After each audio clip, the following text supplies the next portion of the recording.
Ô, Léo, bom dia a todos, graça e paz do Senhor Jesus.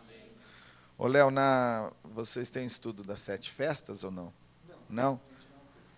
Tem, lá em Montemor a gente tem apostila, né? E é muito poderoso, profundo, né?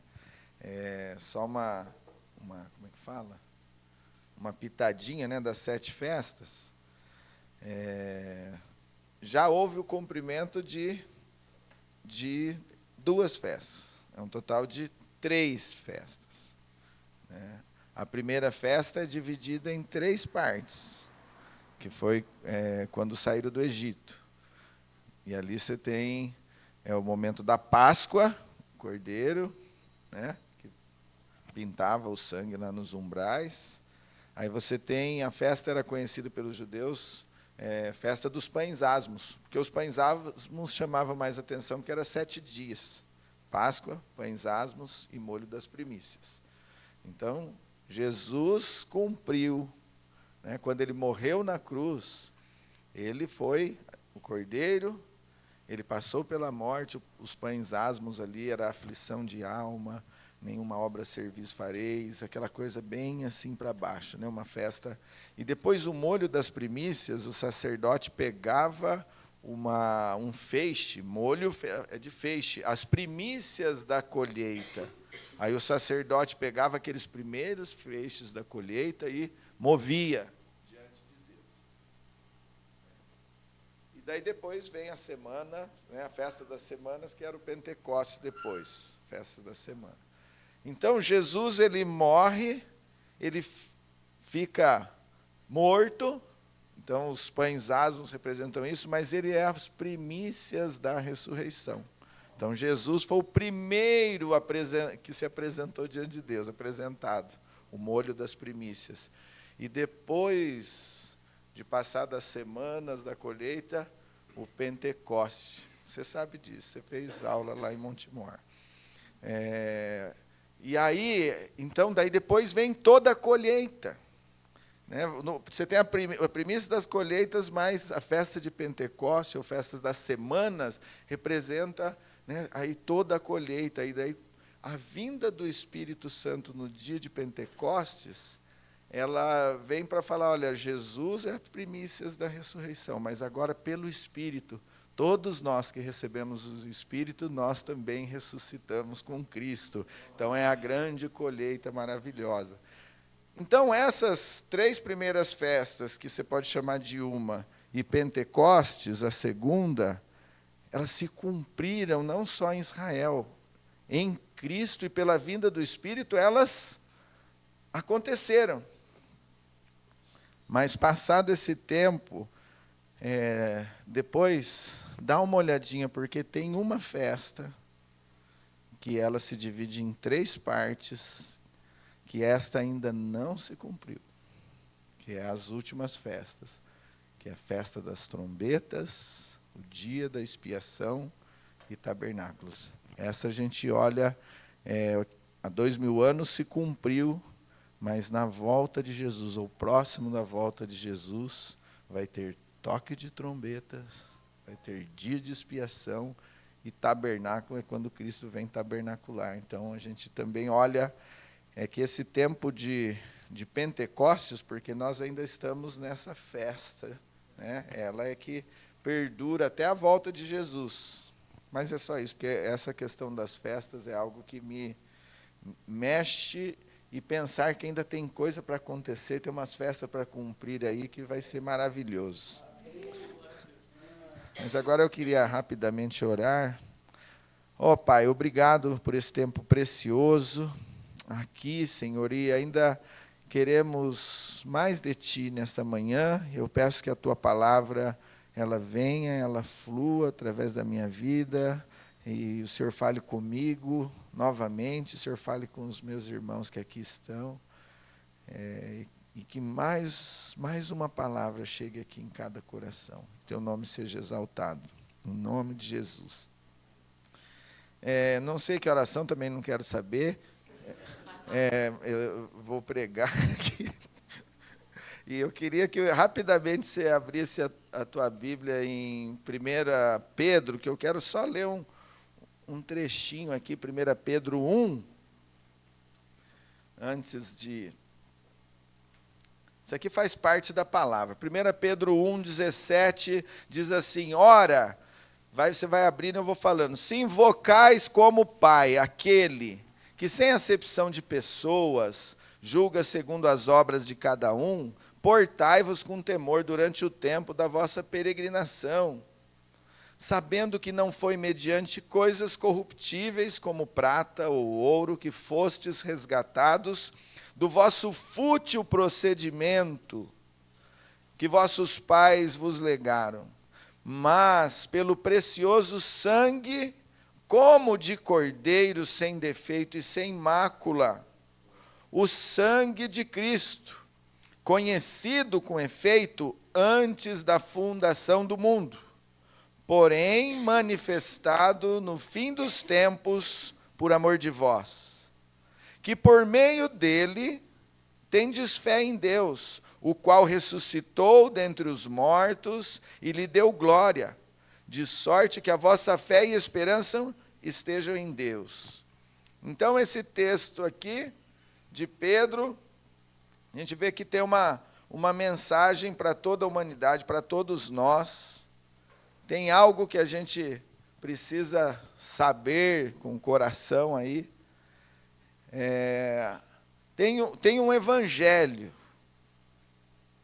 que está na morte, na entrega de Jesus, que está nessa obra de Deus antes da fundação do mundo, já planejada. Aqui vem nesse texto mostrar para nós que tudo já aconteceu na eternidade. O sangue de Jesus, conhecido desde antes da fundação do mundo.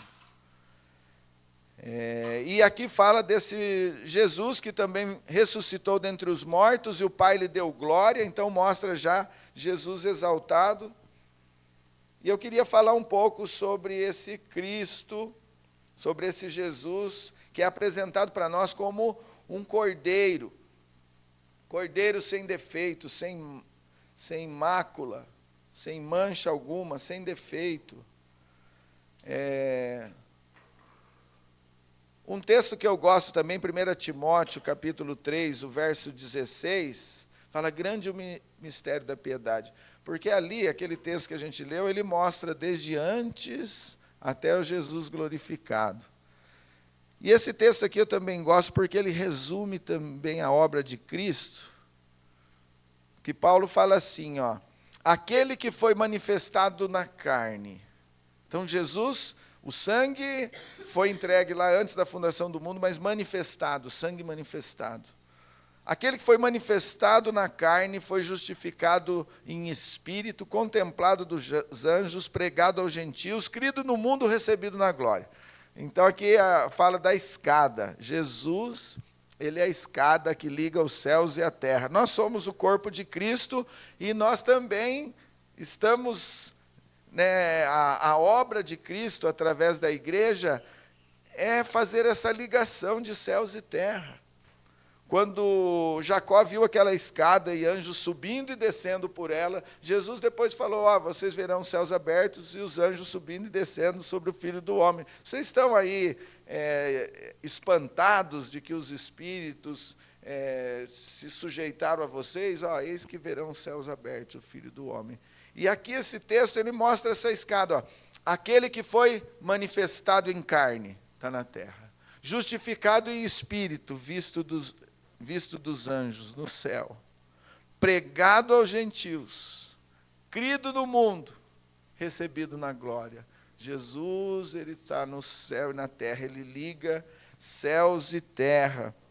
E eu queria falar sobre Jesus, falar sobre esse que é o motivo de todas as coisas, esse que o Pai resolveu colocar ele no centro da história, esse Cordeiro de Deus que tira o pecado do mundo. E queria falar um pouco sobre o Cordeiro. Esse Cordeiro que foi morto antes da fundação do mundo, mas se manifestou em carne. No Velho Testamento, a gente vê a figura do Cordeiro começa a aparecer bem escondidinha, quando Adão e Eva, eles pecam, eles estavam ali no Éden, eles pecam e depois aparece Deus para eles e fala, por que vocês esconderam? Porque nós vimos que nós estávamos nus. E de fato essa é a condição humana por causa do pecado, a nossa nudez, a nossa fragilidade. E ele fala, mas quem falou que vocês estavam nus? Comeram do fruto da árvore que eu falei para não comer? E ali tem toda a situação, mas daí no final daquilo, eles tinham feito com folhas de figueira, feito ali uma cobertura, mas Deus vai e mata um animal. Um inocente já estava sendo morto por causa do pecado da humanidade, por causa do pecado de Adão e Eva. Então, aquele animal morto para cobrir a nudez, para esconder a nudez. Andando um pouquinho mais na história, a gente vê esse afastamento, né, gera medo. Adão fala, eu tive medo. E é isso mesmo que acontece. Perdeu-se a inocência, medo, afastamento de Deus, mas Deus vai e um animalzinho é morto para cobrir a nudez. Quando chega em Gênesis 22, aí podemos abrir a Bíblia, quem está com o celular ou a Bíblia no papel aí, quer acompanhar. Em Gênesis 22, no verso 7, quando Isaac disse a Abraão, seu pai, né? Meu pai, respondeu Abraão, eis-me aqui, meu filho. Perguntou Isaac, eis o fogo e a lenha, mas onde está o cordeiro para o holocausto? Aonde que está o cordeiro que vai ser morto? E aquele homem, ele estava conduzindo seu filho para levantar um cutelo e matar seu próprio filho, ainda que crendo nas promessas de Deus sobre a vida de Isaac, ainda que sabendo que a vida de Isaac era um milagre, ele não tinha, nem ele, nem sua esposa, condições de ter filhos, e teve Isaac, mas em determinado momento Deus fala, agora pega seu filho e vai lá, para a terra de Moriá, para a montanha que eu vou te mostrar, e lá você oferece seu filho em holocausto. Ele sai aquela jornada de 3 dias, mas sabendo que ele ia ter que oferecer seu filho. É algo muito difícil de imaginar uma situação dessa, né? Meu filho está com 20 anos, eu fico imaginando fazendo isso. Nós não fomos feitos para separação, nós não fomos feitos para a morte.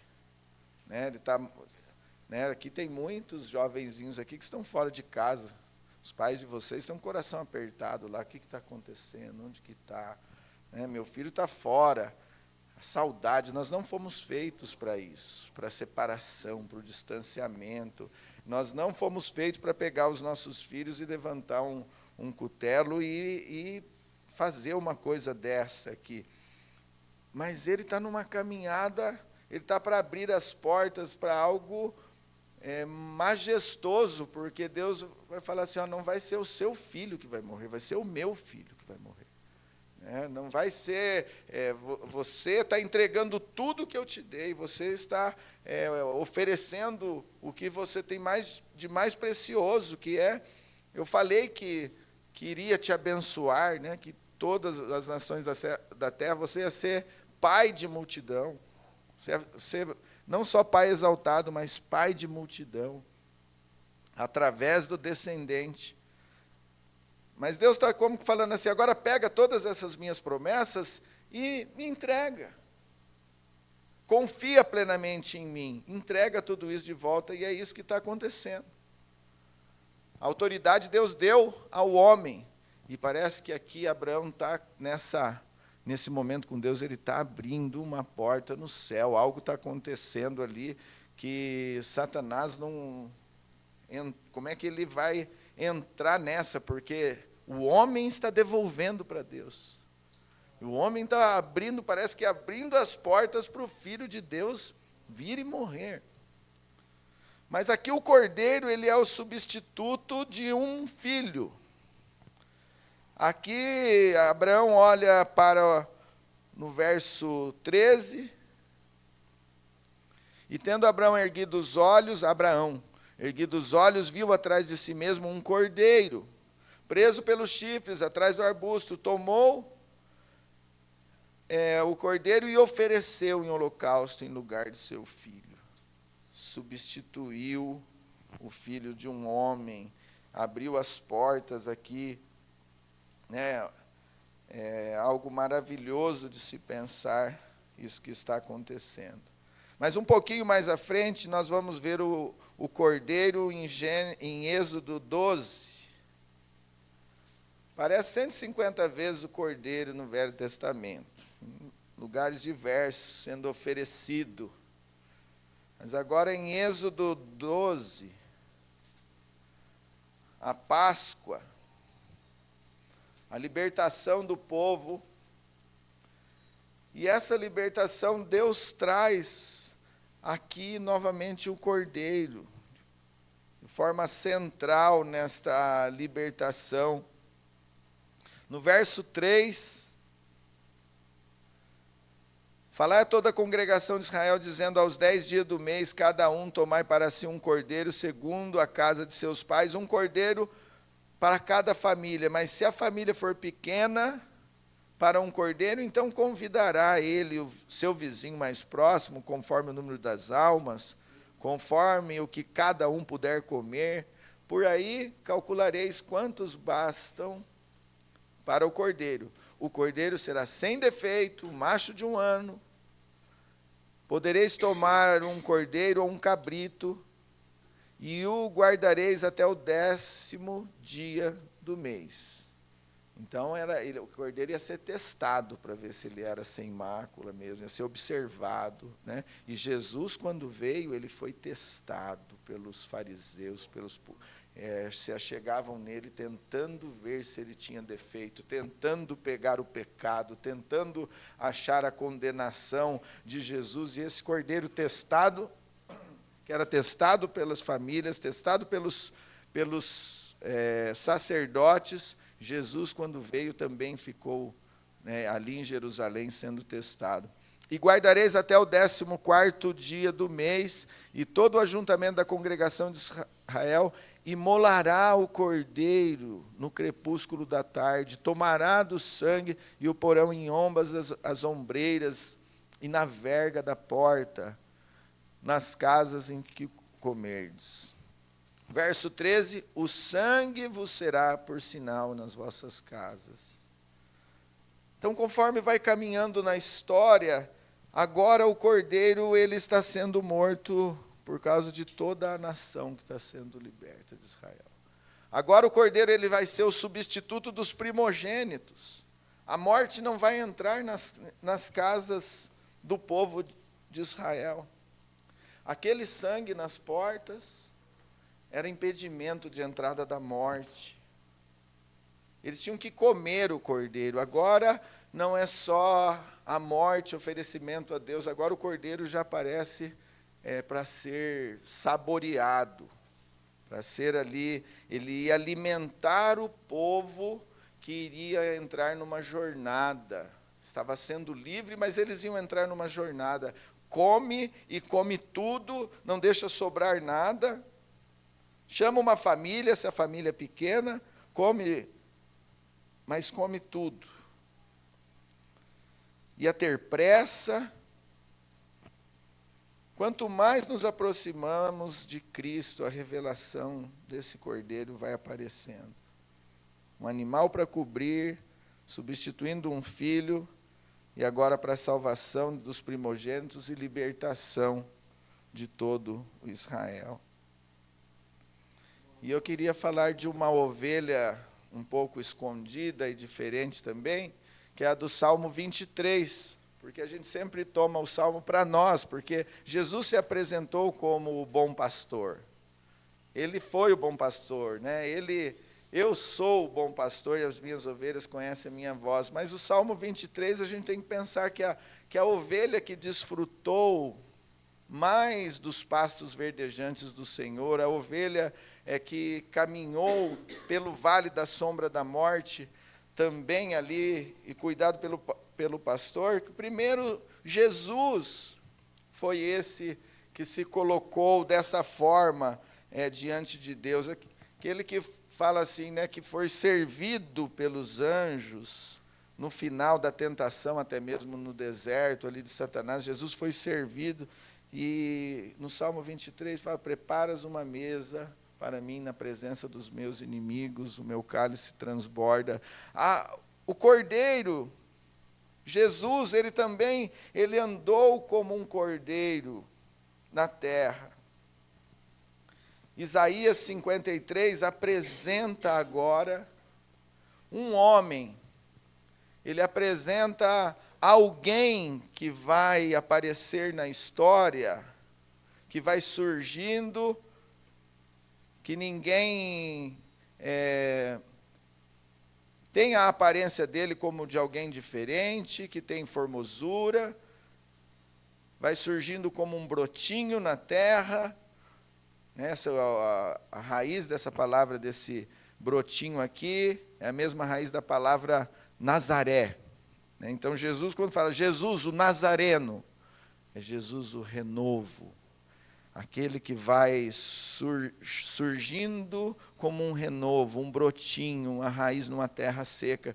Mas no verso 5 de Isaías 53, fala: ele foi traspassado pelas nossas transgressões e foi moído pelas nossas iniquidades. O castigo que nos traz a paz estava sobre ele, e pelas suas pisaduras fomos sarados. Todos nós andávamos desgarrados como ovelhas, cada um desviava pelo caminho. Mas o Senhor fez cair sobre ele a iniquidade de todos nós. Ele foi oprimido e humilhado, mas não abriu a boca. Como cordeiro foi levado ao matadouro, e como ovelha muda perante os seus tosquiadores, ele não abriu a boca.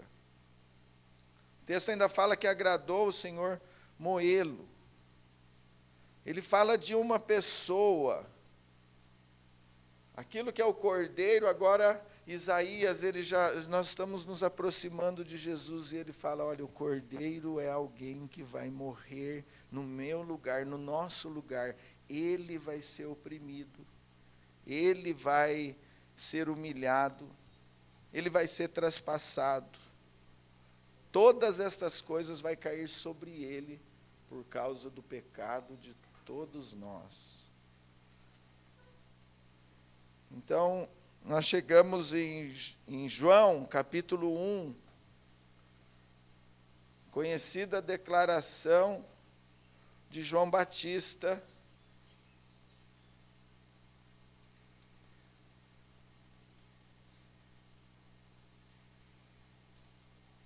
verso 29, ele diz: no dia seguinte viu João a Jesus que vinha para ele e disse: eis o Cordeiro de Deus que tira o pecado do mundo. É este a favor de quem eu disse: após mim vem um varão que tem a primazia, porque já existia antes de mim. Eu mesmo não o conhecia, mas a fim de que ele fosse manifestado a Israel, vim, por isso, batizando com água. E João testemunhou dizendo: vi o Espírito descer do céu como pomba e pousar sobre ele. Eu não o conhecia, aquele, porém, que me enviou a batizar com água, disse: aquele quem vires descer e pousar o Espírito, esse é o que batiza com o Espírito Santo.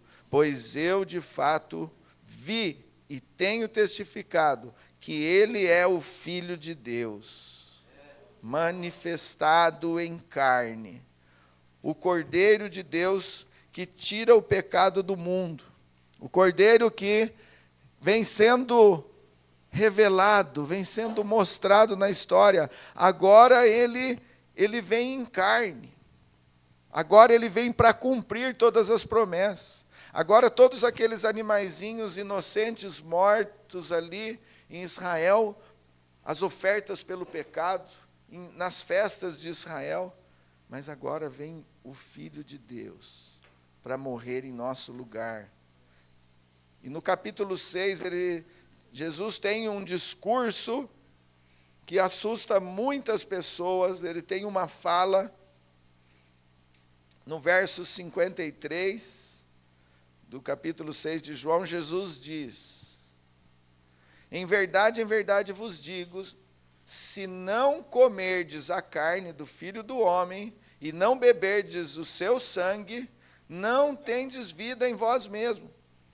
Quem comer a minha carne e beber o meu sangue, tem a vida eterna, e eu o ressuscitarei no último dia, pois a minha carne é verdadeira comida, o meu sangue é verdadeira bebida. Quem comer a minha carne e beber o meu sangue, permanece em mim, e eu nele.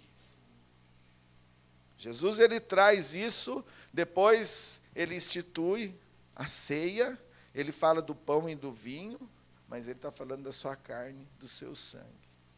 Assim como Israel comeu aquele cordeiro assado, assim como Deus falou no Velho Testamento para o povo de Israel, falou assim: vocês não vão beber o sangue de animais. Quando vocês forem comer, não vão comer a carne com sangue, porque ele estava reservando um sangue para nós bebermos, que não é o sangue de animais. Deus falou: se vocês beberem o sangue de animais, vocês vão ter a natureza dos animais. Agora, se vocês beberem do sangue do Filho de Deus, vocês vão ter a vida eterna. O sangue reservado para nós bebermos é o sangue de Cristo. A igreja foi acusada lá atrás de canibalismo, de beber sangue, foi perseguido, calúnias contra a igreja. Aí eles se reúnem secretamente para tomar sangue, coisas desse tipo. Mas o que eles estavam fazendo? Eles estavam celebrando a vida de Cristo na ceia. Eles estavam bebendo de Cristo. Mas vamos continuar um pouco mais. Agora eu quero saber que horas são. No seu relógio aí, 20 para meio-dia, é isso? Então abre em Apocalipse, capítulo... No verso 1 fala assim: Apocalipse de Jesus Cristo. Ou seja, revelação de Jesus Cristo. Agora João, ele vem trazer uma revelação de Cristo, algo também que estava escondido, mas ele encontra uma porta no céu e fala: olha, sobe aqui que eu vou te mostrar umas coisas que hão de acontecer nos últimos dias. Vem para cá que você vai ver algo mais. E João então sobe, ele entra em espírito nesse lugar. Ele está lá na ilha de Patmos, ele está naquela situação difícil, foi jogado, exilado naquele lugar, mas Deus, ele entra nessas regiões celestiais e agora ele vai começar a ver. Ele tem revelação, ele está diante de Deus, e no capítulo 5, ele tem uma visão, entre as outras aqui que tem. João capítulo 5, no verso 3, diz assim: ora, nem no céu, nem sobre a terra, nem debaixo da terra, ninguém podia abrir o livro, nem olhar para ele. E eu chorava muito. Então tinha um livro ali, selado com 7 selos, ou seja, plenamente, totalmente selado. É o livro da história, é as coisas que irão acontecer, é o desenrolar da história. Quem pode desenrolar esses livros eram rolos. Mas esse livro tinha 7 selos.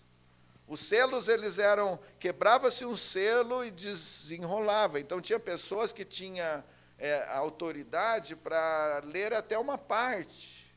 Aí o segundo selo não é para você, é para uma outra pessoa de outra instância.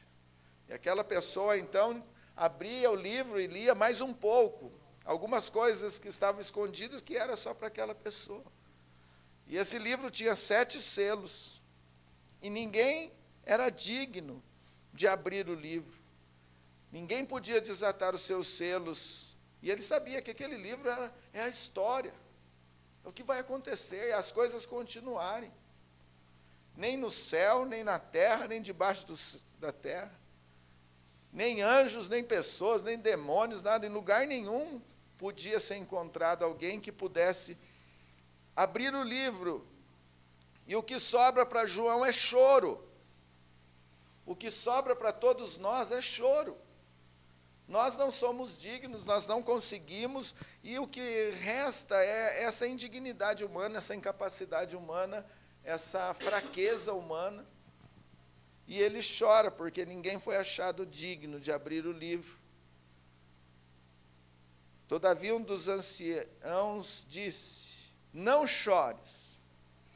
Eis que o leão da tribo de Judá, a raiz de Davi, que venceu para abrir o livro e os seus 7 selos. Então, Jesus venceu para desenrolar a história. Ele é apresentado aqui primeiro como a raiz, como o leão da tribo de Judá.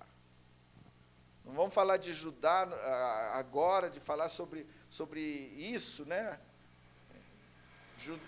Judá surge de maneira maravilhosa quando a sua mãe decide parar de olhar só para o seu marido, que não ligava para ela, e Lia queria muito, eu falo que não vou falar, mas agora eu estou falando. Porque ela queria o marido, vem ficar junto de mim, colocou o nome do filho de Levi. Foi colocando o nome dos filhos, mas chega uma hora que ali no 4º filho, fala assim: Lia adorou ao Senhor, louvou o Senhor. Ela parou de olhar para o marido.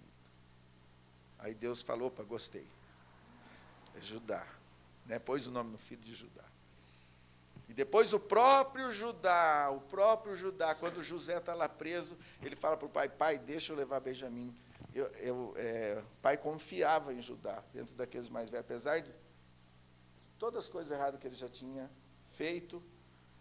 E quando chega lá, diante de José, e José aquela coisa, vai ficar Benjamim, ele se apresenta como substituto de Benjamim. Ele fala: olha, fica eu aqui. Mas esse daí, esse meu filho, esse meu irmão, ele tem que voltar, porque meu pai não pode morrer na tristeza, porque ele já perdeu um filho, é o filho do coração, eu vou ficar no lugar dele. Então tem toda a história do Judá, e Deus fala: tá. E quando vai dar em Gênesis 49 as promessas, ele fala assim: o cetro não se arredará de Judá. Siló, né? Que é o cetro. E aqui Jesus, ele é o leão da tribo de Judá. Ele é a raiz de Davi, que venceu para desatar o livro. Mas aí João olha direitinho.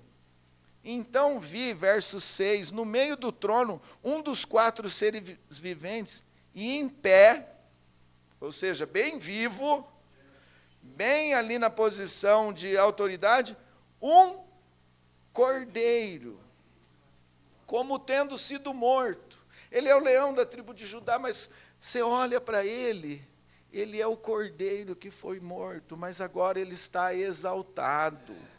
Agora ele está nos céus, agora ele está em glória.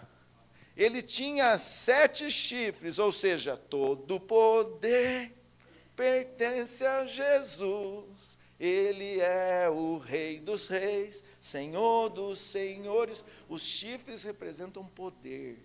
7, plenitude. Ele tinha 7 chifres, bem como 7 olhos. Ele vê todas as coisas. Ele é onisciente, nada foge aos olhos do Senhor. Não dá para se esconder aos olhos do Senhor. Que são os 7 Espíritos de Deus enviados por toda a terra. Ele é onipresente. O Cordeiro de Deus, ele tem todo o poder, ele tem todo o conhecimento, toda a ciência, e ele é onipresente, ele está em todos os lugares. Para alguns que desprezam o Cordeiro de Deus, será terrível. Tentarão fugir diante dos olhos do Senhor, diante dos olhos do Cordeiro, falando: caiam sobre nós os montes, para que nós escapemos dos olhos do cordeiro, porque a ira do cordeiro vai cair sobre a terra, sobre aqueles que estão distantes de Deus. Isso daí está em Apocalipse 6, verso 16, um pouquinho mais à frente, fala sobre a ira do cordeiro. Mas aqui ainda no capítulo 5,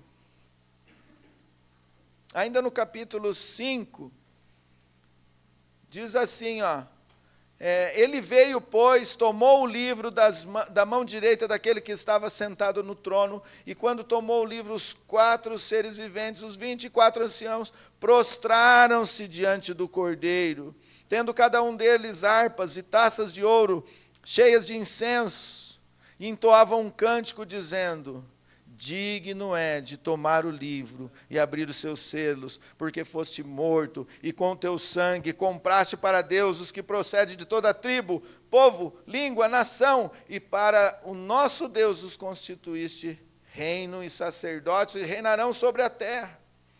Aí você vê constantemente o louvor e a glória ao Cordeiro. Verso 12, digno é o Cordeiro que foi morto de receber o poder, a riqueza, a soberania, força, honra, glória e louvor. 40 vezes aparece o Cordeiro no Novo Testamento, 28 vezes no livro de Apocalipse, porque Deus, Ele quer trazer esse Cordeiro exaltado para todos nós, quer mostrar para nós, olha só, né, vocês estão seguindo o Cordeiro.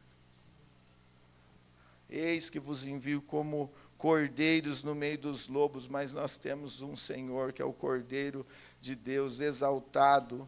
Ele é vencedor. No capítulo 6 fala, quando viu o Cordeiro abrir os 7 selos. E aí então ele vai desenrolando a história, e você pode ver esse Cordeiro abrindo cada um dos selos e as coisas acontecendo na terra. E é isso que Jesus vai fazer nesses últimos dias. Vai com a tua Bíblia, vai um pouquinho mais. Eu grifei na minha o Cordeiro, então está difícil saber aonde que eu tenho que ir aqui. Cordeiro, Cordeiro, Cordeiro, Cordeiro. Depois você pode fazer isso, pega Apocalipse e vai ver o que Deus vai falando desse Cordeiro. Então, deixa eu me limitar aqui. Capítulo 7, o verso 14. Meu Senhor, tu sabes. E ele então me disse, são estes os que vêm da grande tribulação, lavaram suas vestiduras e alvejaram-na no sangue do Cordeiro. Razão porque se acham diante do trono de Deus e o servem de dia e de noite. Então aqui você vê a gente passando na tribulação, que são adoradores, que confiam no sangue do Cordeiro, e pois o Cordeiro que se encontra no meio do trono os apacentará, e os guiará para as fontes da água da vida, e Deus lhe enxugará dos olhos toda lágrima, verso 17 diz. Aqueles que passam pela tribulação por causa do Cordeiro, por causa do seu Senhor, Deus vai enxugar dos seus olhos toda lágrima, Deus vai conduzir a estas águas da vida. No capítulo 13, no final do capítulo 2, fala ali, vencer o dragão, como que vence o dragão, essas coisas no céu e na terra. Verso 11 fala, eles, pois, o venceram por causa do sangue do Cordeiro e por causa da palavra do testemunho que deram. No capítulo 14, verso 1 fala, olhei e eis o Cordeiro em pé, no monte Sião. E aqui vem falar de pessoas, homens que eles têm a sua vida aí marcadas nas suas testas, marcadas por Deus. Homens que seguirão o Cordeiro para onde ele for. Pessoas que vão agir nos céus e na terra. Conforme os anjos vão lutando no céu, as coisas vão acontecendo no céu, tem pessoas agindo na terra. O desenrolar dos últimos dias Enquanto tem tribulação acontecendo na vida de muitas pessoas, a igreja também sendo perseguida, mas tem pessoas que agem nos céus, com suas orações, com seu louvor, com sua adoração, e agem na terra, e os anjos vão lutando. Eu quero ir chegando perto do fim. No capítulo 17, fala de pessoas que tem ali a grande meretriz, que vai pelejar, o verso 14, pelejarão contra o Cordeiro, e o Cordeiro os vencerá, pois é o Senhor dos senhores, o Rei dos reis, e vencerá. Capítulo 18, quem vai caindo é a Babilônia. Cai a grande meretriz, cai a Babilônia, cai esse sistema todo. E no capítulo 19, no verso 7, fala assim: alegremo-nos e exultemos, porque são chegadas as bodas do Cordeiro, cuja esposa a si mesmo já se ataviou, pois foi-lhe dado vestir de linho fino, resplandecente e puro. Então aqui traz agora a noiva do Cordeiro, a igreja, né? Cuidado como você trata, como você fala da noiva do Cordeiro, porque é dele, a igreja do Senhor. É Ele que morreu por ela, é Ele que enviou o Espírito Santo. O Espírito Santo de Deus, Ele não vai fazer essa obra? Você acha que é o Espírito Santo, que é o próprio Deus, Ele não vai preparar a noiva? Ele vai preparar a noiva. Ele vai preparar a noiva. Assim como em determinado momento ele levantou lá, João Batista, precursor, levantou pessoas que estavam orando de dia e de noite para a vinda do Cordeiro de Deus. Deus vai, nesses últimos dias, Ele vai levantar pessoas, terão precursores, pessoas que vão estar também falando: venha o teu reino, Senhor.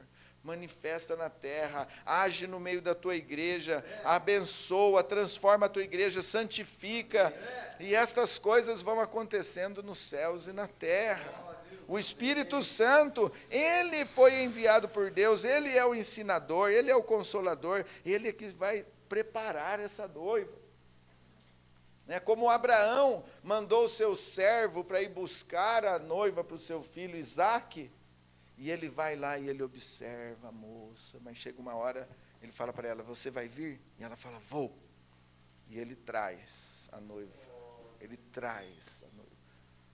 O Espírito Santo é este servo, ele não quer aparecer.